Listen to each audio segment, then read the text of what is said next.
shuhuda ulizofanya.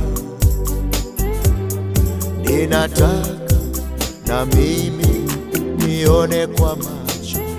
Nauliza lini utapita kwangu? Kuna watoto wa wengine waliokuwa hawafai.